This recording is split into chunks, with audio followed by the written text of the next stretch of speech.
அனைவருக்கும் வணக்கம்.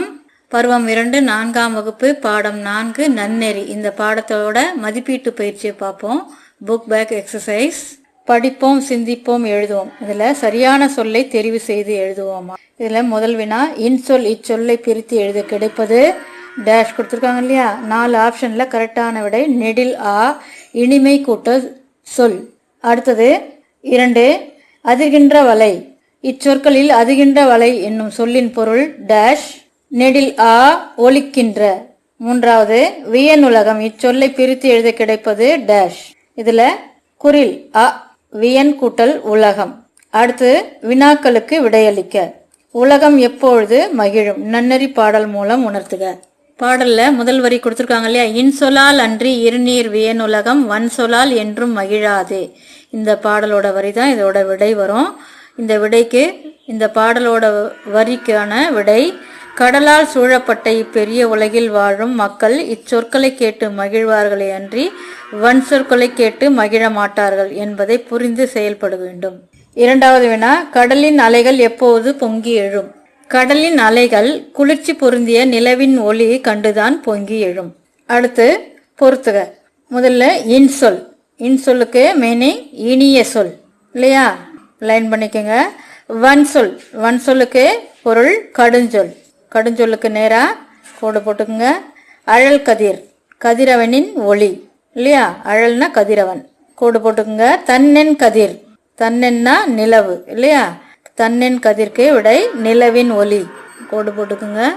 அடுத்து குறிப்புகளை கொண்டு கட்டத்தை நிரப்புக. முதல்ல நமது தாய்நாட்டின் திருப்பெயர். இங்க 4 கட்டங்கள் வந்திருக்கு இல்லையா. நமது தாய்நாடு என்ன, இந்தியா இல்லையா. இ, இந்தியா ஒவ்வொரு கட்டத்திலும் எழுதிக்கிங்க. வட்டத்துல ஈன்ற சொல்லு வரும் இல்லையா. அடுத்து 2, அரசனின் வேறு பெயர். என்ன வரும் அரசனின் வேறு பெயர்? மன்னன். மா இன் நா இன், மன்னன். கட்டத்துல அந்த வட்டம் இருக்கு இல்லையா, வட்டத்துல இன்னு வரும், 2 சுழி இன்னு இல்லையா. 3வது உடைமையை இப்படியும் சொல்லலாம். 3 கட்டங்கள் வருது. இதுல உடைமைக்கு என்னன்னு சொல்லலாம், சொத்து. சோ இத்து, சொத்து இல்லையா. அடுத்தது 4, மனதிற்கு பெயர் பெற்ற பூ.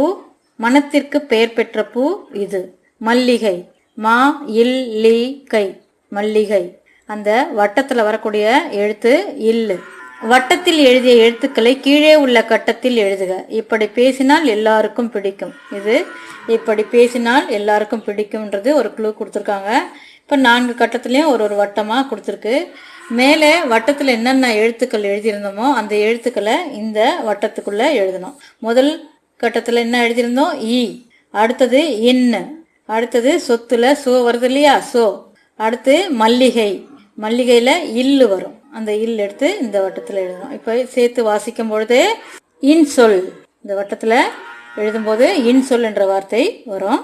அடுத்து சிறு வட்டத்தில் உள்ள எழுத்தை முதலாக கொண்டு சொல் உருவாக்குக. இங்க 3 வட்டம் கொடுத்துருக்காங்க. 3 வட்டத்துல நடுவில் உள்ள சிறிய வட்டத்துல கூ கொடுத்துருக்காங்க. கூவோட ஜாயின் பண்ணக்கூடிய வார்த்தைகள். மேலே எடுத்துக்காட்டா குடை கொடுத்துருக்காங்க இல்லையா.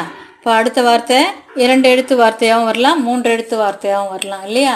2வது குதி, 3வது குவி, 4வது குழி, 5வது குறை, 6வது குதிர், 7வது குரல், 8வது குடம், 9வது குளிர், 10வது குரங்கு. 2லேருந்து 10 வரைக்கும் லைனா எழுதிக்குங்க. கீழே குரல் கொடுத்துருக்காங்க. அறிந்து கொள்வோம் பகுதியில் திருக்குறள். இனிய உளவாக இன்னாத குரல் கனி இருப்ப காய் கவர்ந்தற்று. இது இனியவை கூறல் பகுதியில் 100வது குரலாக வரக்கூடியது. இனியவை உளவாக இன்னாத கூறல் கனி இருப்ப காய் கவர்ந்தற்று.